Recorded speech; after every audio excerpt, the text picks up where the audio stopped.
Do a push-up right now. 1 rep, go. That rep was wrong. I don't need to see it to know, because the vast majority of people have been grooving the same 5 broken patterns into their chest since middle school, and those 5 errors are the only reason your chest hasn't changed.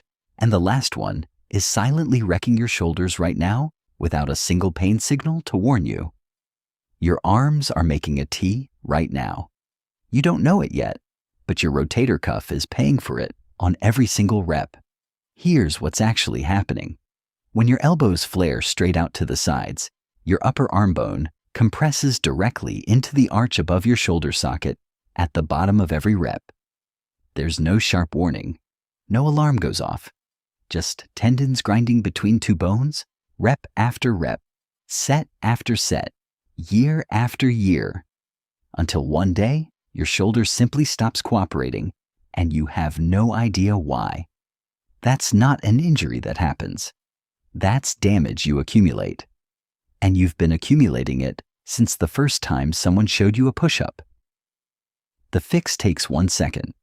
Tuck your elbows to 45 degrees. From above, your body should make an arrow shape. Not a T. Arrow, not T. That's the whole cue. And here's the part that should genuinely sting. You're actually stronger in the arrow position. More chest activation, more reps, less grinding. The safe version was always the stronger version. Nobody told you. But fixed elbows still won't grow your chest. Because the real reason your chest looks the same, no matter how many push-ups you do, has nothing to do with your arms.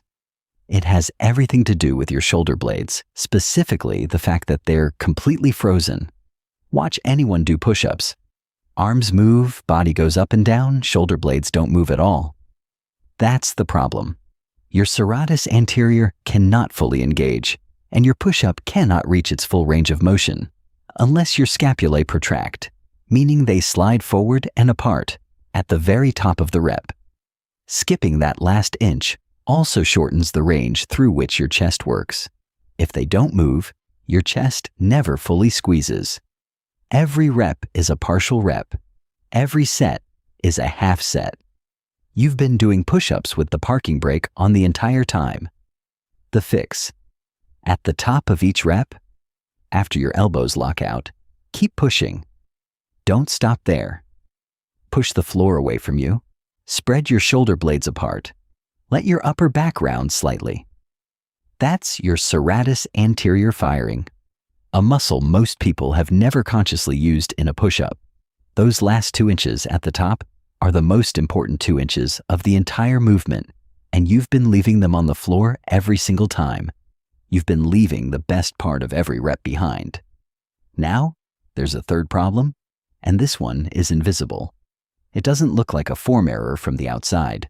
Most people's push-up position is soft, hips sagging, lower back dipping, core just hanging there like a hammock strung between their shoulders and toes. That's an energy leak, and it's massive. When your core is loose, pressing force bleeds through your midsection instead of transferring into the floor. Your body wastes energy holding itself together, energy that should be going into building your chest. You're pushing against a wet noodle instead of a steel beam. The fix. Before you descend, squeeze your glutes hard. Brace your core like you're about to take a hit. Tuck your hips slightly under. Your body should feel like a plank that's about to break something, not a plank that's taking a nap. And before you say it, I can already hear it. I do planks. My core is strong. A plank and a push-up are not the same demand. A plank is static. A push-up is dynamic pressing force moving through a moving body. Your core has to resist that force in real time, rep after rep. Planks don't train that. This does. 3 errors down, 2 to go. And these last 2 are different. These are the ones that separate someone who does push-ups from someone who actually changes their body with them. Number 4 is going to make you mad.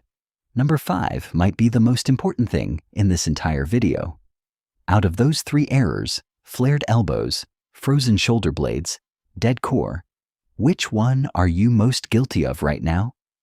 Drop your answer in the comments below, because errors 4 and 5 are where things get really interesting and really uncomfortable. You can do 50 push-ups. Cool. Your chest doesn't care. Here's why. When a rep takes half a second, gravity handles the descent and momentum handles the ascent.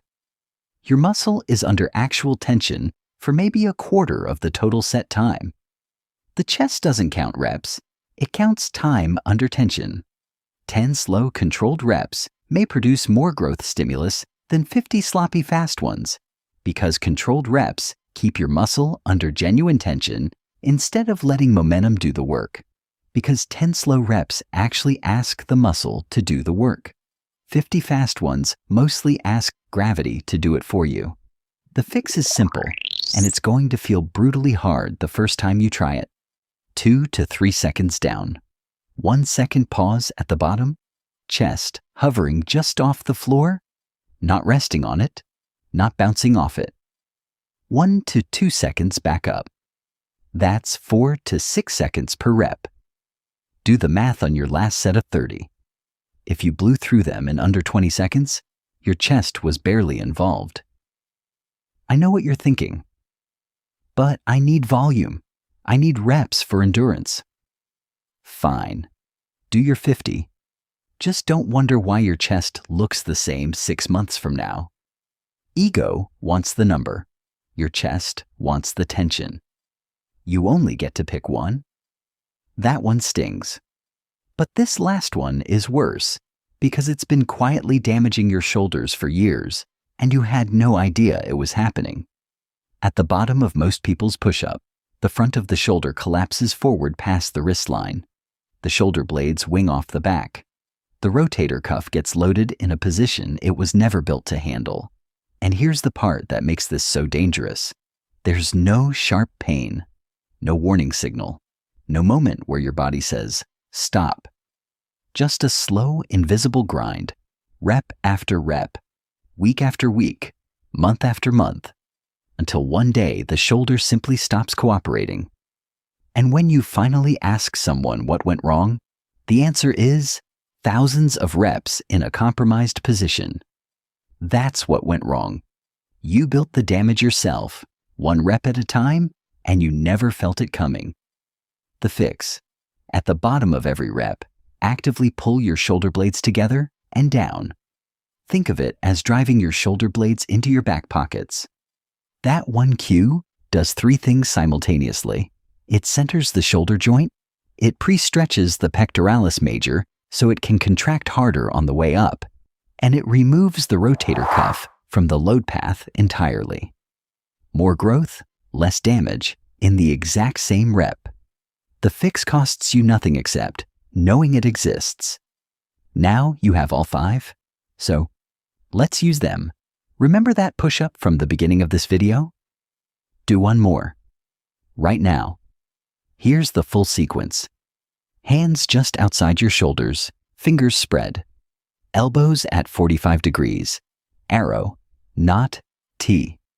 Squeeze your glutes. Brace your core like you're about to take a hit. Steel beam, not hammock. Descend for 2 to 3 seconds with your shoulder blades pulling together and down. Pause at the bottom, hovering. Push the floor away and spread your shoulder blades apart at the top until your upper back rounds slightly. That's 1 rep. The whole thing takes about 5 to 6 seconds. If you can only do 5 like that, good. 5 real ones beat 30 fake ones every single time. The push-up was never a beginner exercise. It was never something you outgrow. It is a skill. A precise, full-body skill that gymnasts, fighters, and athletes at the highest level never stop refining. You've just been practicing the wrong version of it your entire life. Every rep reinforcing the same 5 errors deeper and deeper into muscle memory. Not anymore. Drop down, do 1 rep with every fix in place, and come back and tell me it felt like the same exercise. It won't. Subscribe for more of this and watch the next video on screen.